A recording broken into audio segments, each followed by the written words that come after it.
Last time I met him, we dined together in Rio de Janeiro, where he's lived for the last 28 years. And he's our South American expert, Tim Vicky. Tim, good morning to you. Very good morning. I'm all right. You're Jim White. And I have extremely happy memories of dining with Jim White in Rio because, let the world be told, Jim White paid and he wouldn't have it any other way. There you go. How'd you like that, Simon Jordan? Very rare. Very rare, You are Tim. the one. You are the one recipient of such a wonderful gesture. Well, Myself and Trevor have never seen anything vaguely resembling it. I have we, accept Trev? this honour on behalf of Simon Jordan and Trevor Sinclair. Thank you very much. Tim, this is Simon Jordan. Keep your distance. And the man in that monitor is Trevor Sinclair. So much going on, Tim, and I know you're heading back down to South America at the weekend. So this is our one and only chance to grab you, and grab you we have done. Tim is also joining us as we stream live on YouTube and Facebook, so you can see Tim as well. It's the only face I've got. I apologise. Don't you worry about that, mate. You're going well. You're going very well. Gabriel Jesus, if he ends up at Arsenal, would you say, yeah, good business by Arsenal? Because if you get the chance to get him, get him. Well, the first point I'm going to make about a number of these players, especially some of the Brazilian strikers who are on the market, is there is a complicating factor at the moment, and it's called the World Cup. That is their priority. Remember, they don't necessarily see things the same ways that the fan does. That moment when the camera pans down the team for the national anthem during a World Cup, they are so important then. Yeah. It's the moment where they're telling the teacher who said there'd be nothing that they've made it. It's the moment where the girl who snubbed them when they were poor, is looking at them. Here's one for all the Jam fans. It's the dreams of children. It's so important for them. And Gabriel Jesus, the low point of his career was the last World Cup. He appeared to be the solution at centre forward for Brazil. He'd been very, very good in qualification. Yeah. Come the World Cup, he had a mare. He didn't score a goal. Now, for a Brazil centre forward in a World Cup, that's unforgivable. Yeah, yes. I mean, much maligned centre forwards have scored goals for Brazil's in World Cup. He didn't manage one. And it's been a trauma for him ever since. What is he? Does he want to play as a 9 or does he want to play as a wide striker? He has kind of run away from being a centre forward. I know the Brazil coach. I spoke with him about Gabriel Jesus not long ago. And he said after the World Cup, he brought over Gabriel Jesus and he said, where do you want to play? And Gabriel Jesus said, I don't mind. And the coach said, obviously you mind. You have a preference. Tell me your preference. And somewhat sheepishly, Gabriel Jesus said, I'd rather go wide. Wow. Now, this is important for whoever's going to buy him. Now, I know that Arteta, if it's Arsenal, knows him from Manchester City. But that's a while ago. Things change. 6 years ago, a comparison was being made with Gabriel Jesus and the original Brazilian Ronaldo. From the most impeccable source possible, the original Brazilian Ronaldo. He said, this fella, Gabriel Jesus, he reminds me of me when I was a kid. Wow. No one would make that comparison now. No. That's not a criticism of Gabriel Jesus. No, right. But Ronaldo bulked up and became that powerhouse centre forward. Gabriel Jesus, does he lack penalty area presence? There are many things he does very well. He's very skillful, but he does seem to prefer cutting in from wide. Where is he going to fit in? This must be clear. If you're going to spend money on him, where is he going to play? Where does he want to play? Tim, it's a great point, and I knew you'd throw this into the mix, and it's got us all going already. So, Trevor, come on. You watch your beloved City all the time, and you've seen Gabriel Jesus often enough. Take on board what Tim's saying. Where does he play? If he's at Arsenal? Very, very interesting what Tim just said about him bulking up, or he was supposed to bulk up and become like Ronaldo. And I played against Ronaldinho, Rivaldo in the World Cup when we got beat. And the one thing I would say about Jesus is I think he's ready to go. I've looked at him the last few months. He looks like he's bulked up. He looked like he had that little spring in his step. He'd got the confidence.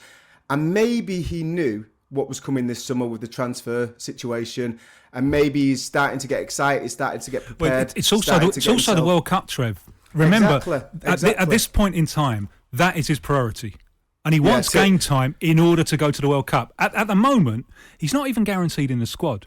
Yeah. So he needs to play. He's got to play. Yeah. And I remember, listen, in 2001, when Harry Redknapp came to me and he said, you're not going to play right wing for England. What are you going to do? And I said, right, I'll play left wing because there was a problem on the left-hand side for England.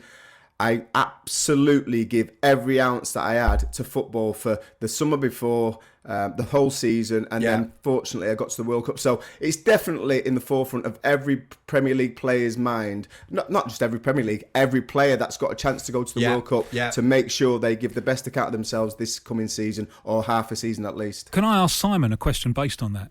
Mm-hmm. If you're the club owner, are you going to be wanting to spend large amounts of cash on someone whose priority now is the World Cup, who is maybe distracted by that going in and maybe on a downer from that afterwards? Would that make you reluctant to reach for the chequebook? Well, I suppose it's a necessary evil that somewhere along the line might serve a greater good. It is a reality. You're going to see a lot of players during the course of this beginning of the season that I spoke to Danny Mills about. They're going to take care of themselves during certain games leading up to the World Cup because they don't want to put themselves in the way of a challenge. Danny Mills talked about, I couldn't do that as a player because I had to go full pelt because my ability wasn't good enough, so I had to play at a certain level of intensity. I mean, the bigger question is what are you signing him for? If you're signing a striker for Man City that scored 58 goals in 159 games in a free-flowing, free-attacking, free-scoring team, you go into the Arsenal side, which is a poor imitation of Manchester City.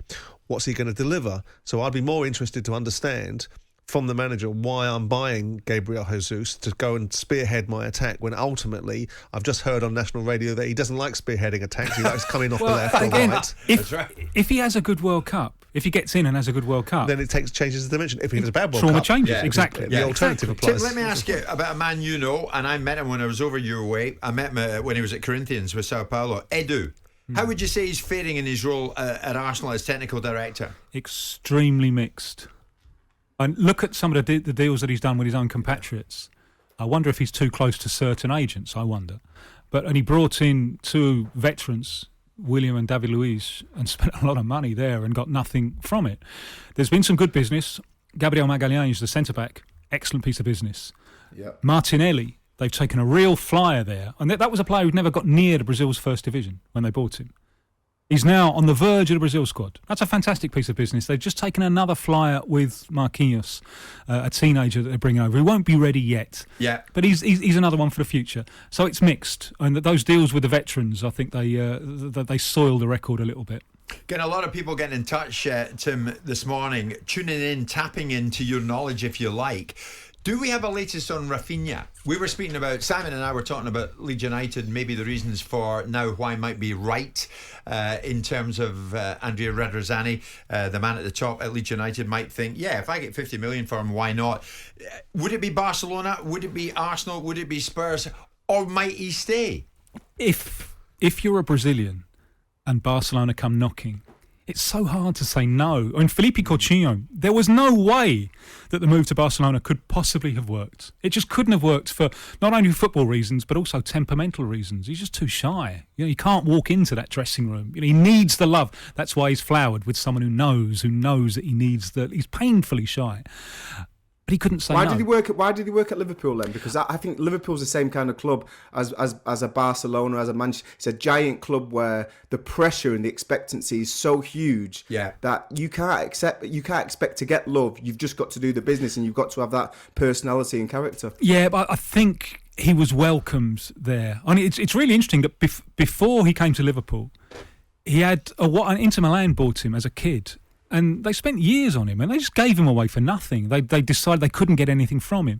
There was one place where he thrived in Europe before coming to Liverpool, Espanyol under Pochettino. The big bear, the big friendly bear. Yeah. And I think Liverpool maybe learnt a lesson from that. So in the case of Rafinha, if Barcelona can do it, and we don't know that, can they afford that? If they can, it's hard to say no. So that's a push factor pushing him out. It was reported last night, Tim, that Arsenal had their first bid, if it is to be the first bid, not backed by Leeds United. Right. Do Arsenal want both Rafinha and Gabriel Jesus? That's a question. It is a question, isn't it? Does that mean that Gabriel Jesus is a number 9 for them, a centre forward for them? Because if not, Gabriel Jesus really likes wide right, which is Rafinha's position. If in Rafinha's shoes, maybe it means Pepe is out of there. Perhaps in Rafinha's shoes, if it's not Barcelona, there must be a temptation just to stay put because of the World Cup. Normally, go. But, let's not rock the boat. Jim White and Simon Jordan. Monday to Friday mornings from 10 on AM, on DAB, via the talkSPORT app and on your smart speaker. talkSPORT.